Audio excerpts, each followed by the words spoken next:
नमस्कार दोस्तों, मैं हूं जितेंद्र दीक्षित। 4 पीएम महाराष्ट्र में आपका स्वागत है। 31 दिसंबर 2023 की तारीख महाराष्ट्र की राजनीति के लिए काफी अहम होने वाली है, क्योंकि इस तारीख तक ये फैसला आएगा कि महाराष्ट्र के वर्तमान मुख्यमंत्री एकनाथ शिंदे अपने पद पर बने रहेंगे या फिर उन्हें इस्तीफा देना पड़ सकता है। महाराष्ट्र विधानसभा के स्पीकर राहुल नार्वेकर लगातार डिस्क्वालिफिकेशन के मुद्दे को लेकर सुनवाई कर रहे हैं और इस वक्त जो शिंदे गुट के विधायक हैं दिलीप लांडे, उनका क्रॉस एग्जामिनेशन चल रहा है और ये क्रॉस एग्जामिनेशन कर रहे हैं देवदत्त कामत नाम के वकील, जो कि उद्धव ठाकरे गुट के वकील हैं। पिछले साल जून में शिवसेना में बगावत हो गई और उस बगावत के बाद पार्टी दो धड़ों में बंट गई। एक धड़ा एकनाथ शिंदे का हो गया, दूसरा धड़ा उद्धव ठाकरे के साथ रहा। लेकिन एकनाथ शिंदे के साथ 40 विधायक शिवसेना के चले गए। उन 40 में से सभी विधायकों के खिलाफ तो नहीं, लेकिन शुरुआत में जो 16 विधायक गए थे उनके खिलाफ उद्धव ठाकरे ने दल बदल कानून के तहत कार्रवाई करने की शिकायत स्पीकर के पास में की और कहा कि इन्होंने व्हिप का उल्लंघन किया है। संविधान के नियमों के मुताबिक कोई भी सांसद या विधायक अपनी पार्टी की ओर से व्हिप का उल्लंघन नहीं कर सकता।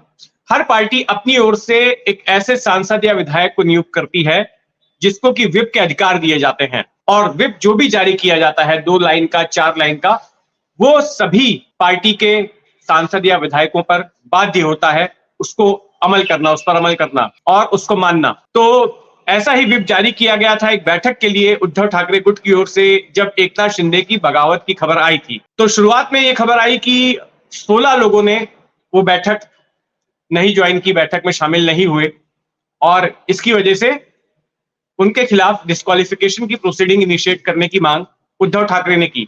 लेकिन हो यह रहा था कि उद्धव ठाकरे की ओर से इस तरह की अर्जी दिए जाने के बाद भी आगे कोई कार्रवाई रफ्तार नहीं पकड़ रही थी। ढुलमुल तरीके से चीजें आगे बढ़ रही थी, तारीख पर तारीख पड़ती जा रही थी। इसी साल पूरे मामले को लेकर सुप्रीम कोर्ट में जब उद्धव ठाकरे गुट ने दरवाजा खटखटाया था उस बगावत के खिलाफ, तो सुप्रीम कोर्ट ने यह अपने आदेश में कहा था मई में कि स्पीकर इस पूरे मामले पर जल्द से जल्द फैसला लें। लेकिन तब सुप्रीम कोर्ट ने कोई मियाद तय नहीं की थी, सिर्फ कहा था कि जल्द से जल्द इस मामले में फैसला लें। तो फिर स्थिति में कोई बदलाव नहीं हुआ। जैसे पहले ढुलमुल तरीके से बात आगे बढ़ रही थी उसी तरह से आगे भी होता रहा सुप्रीम कोर्ट के इस आदेश के बाद। तो फिर सुप्रीम कोर्ट का वापस से उद्धव ठाकरे गुट ने दरवाजा खटखटाया और कहा कि नहीं, आप एक तारीख इनको बताइए, क्योंकि ये बड़ी ही धीमी गति से काम कर रहे हैं। और सीधे सीधे स्पीकर राहुल नार्वेकर पर आरोप लगाए गए कि वो पक्षपात कर रहे हैं, निष्पक्ष तरीके से काम नहीं कर रहे हैं। राहुल नार्वेकर बीजेपी के विधायक हैं। तो इसके बाद सुप्रीम कोर्ट ने स्पीकर से पूछा कि आप बताइए कि आप कब तक इस पूरे मामले की सुनवाई खत्म कर सकते हैं और अपना फैसला सुना सकते हैं। तब उनकी ओर से यह कहा गया स्पीकर से कि हम फरवरी के आखिर तक का वक्त चाहते हैं। लेकिन सुप्रीम कोर्ट ने कहा नहीं, आप क्या चाहते हैं कि जब अगले चुनाव की तारीख ऐलान हो तब तक आप इस सुनवाई को घसीटें? ऐसा नहीं होगा। आप 31 दिसंबर तक मामले की सुनवाई खत्म कीजिए और अपना फैसला सुनाइए। और फटकार लगाई स्पीकर को। तो सुप्रीम कोर्ट की फटकार खाने के बाद में इस मामले में रफ्तार आई और धड़ाधड़ सुनवाई होनी शुरू हुई। पहले स्पीकर की ये दलील थी कि देखिए दिवाली की छुट्टियां आ रही हैं, उसके बाद में विंटर सेशन भी होगा महाराष्ट्र का, तो उसकी वजह से और ज्यादा समय चाहिए। लेकिन इसके बावजूद अब लगभग रोजाना ही सुप्रीम कोर्ट के आदेश के बाद सुनवाई हो रही है और विंटर सेशन भी चल रहा है और साथ में सुनवाई भी हो रही है।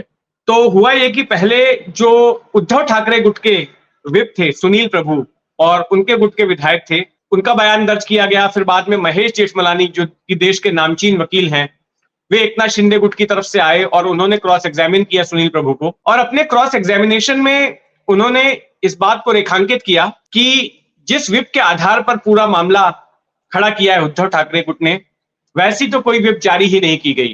तो सुनील प्रभु से पूछा गया कि आपने तो कोई व्हिप जारी नहीं की इस तरह से। तो उन्होंने कहा नहीं, व्हिप जारी भी की गई और हमने व्हिप भेजी भी। तो पहले कहा गया कि उनकी ओर से कि हमने व्हाट्सएप के जरिए व्हिप भेजी, फिर कहा गया कि नहीं ईमेल के जरिए भेजी। तो फिर महेश जेठमलानी ने पूछा कि अगर ईमेल के जरिए भेजी है तो कौन से आईडी पर भेजी है? जो आईडी दी गई, तो एकनाथ शिंदे ने कहा कि ये तो मेरी आईडी है ही नहीं। तो इस बिना पर शिंदे गुट ने विधानसभा स्पीकर के सामने आरोप लगाया कि उद्धव ठाकरे का गुट इस मामले को जीतने के लिए फर्जीवाड़ा कर रहा है और गलत डॉक्यूमेंट्स पेश कर रहा है। जो कागजातों में हस्ताक्षर हैं वो भी गलत है और इसके लिए इनके खिलाफ फर्जीवाड़ा का केस दर्ज किया जाए और साथ में जो इनके डिवाइसेस हैं उस वक्त के, लैपटॉप्स, टैब्स, मोबाइल फोन्स, उनको भी जब्त किया जाए जांच करने के लिए, और साथ में गूगल से भी संपर्क किया जाए और गूगल से पूछा जाए कि ये जो आईडी है एकनाथ शिंदे के नाम की, वो कब बनाई गई, किसने बनाई, ये तमाम जानकारी दे। तो ये हुआ।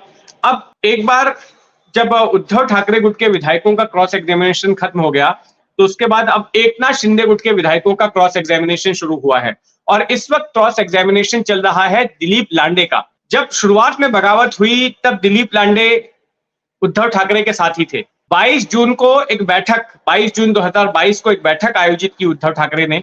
उस बैठक में भी दिलीप लांडे शामिल हुए और बैठक में शामिल तमाम लोगों के हस्ताक्षर भी लिए गए। लेकिन जब यहां पर क्रॉस एग्जामिनेशन में उनसे पूछा गया कि आप तो उस बैठक में शामिल हुए थे, आपके हस्ताक्षर भी हैं, तो दिलीप लांडे ने कहा कि नहीं, वो हस्ताक्षर तो फर्जी है, मेरा हस्ताक्षर है ही नहीं। इस तरह से सीधे इनकार कर दिया। और फिर उनको कहा गया कि आप वो बैठक में कैसे शामिल हुए, आपको विप तो मिला होगा ना? तो इन्होंने कहा कि नहीं, विप नहीं मिला, मुझे फोन करके बताया गया, उस फोन कॉल के आधार पर जो है मैं बैठक में शामिल होने के लिए आया। तो इस तरह का क्रॉस एग्जामिनेशन चल रहा है। और ये बात भी सामने आई है कि करीब 23 ऐसे विधायक जो अब एकनाथ शिंदे गुट में हैं, वो ठाकरे गुट की उस बैठक में शामिल हुए थे, लेकिन बाद में धीरे धीरे करके वो चले गए शिंदे कैंप में। अब इंतजार है कि स्पीकर इस मामले में क्या फैसला लेते हैं। अगर एकनाथ शिंदे को अयोग्य घोषित किया जाता है तो फिर उन्हें विधानसभा की सदस्यता को त्यागना पड़ेगा और फिर उनकी कुर्सी भी जा सकती है। हालांकि देवेंद्र फडणवीस ने इस बात को स्पष्ट किया है कि विधान परिषद का रास्ता खुला हुआ है।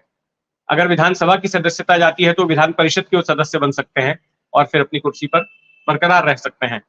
तो खैर, इस मामले में जो भी हलचल होगी उस पर हमारी नजर बनी रहेगी। आप भी अपनी नजर बनाए रखें 4 PM महाराष्ट्र पर। और अगर आपने अब तक इस चैनल को सब्सक्राइब नहीं किया है तो सब्सक्राइब कर लें।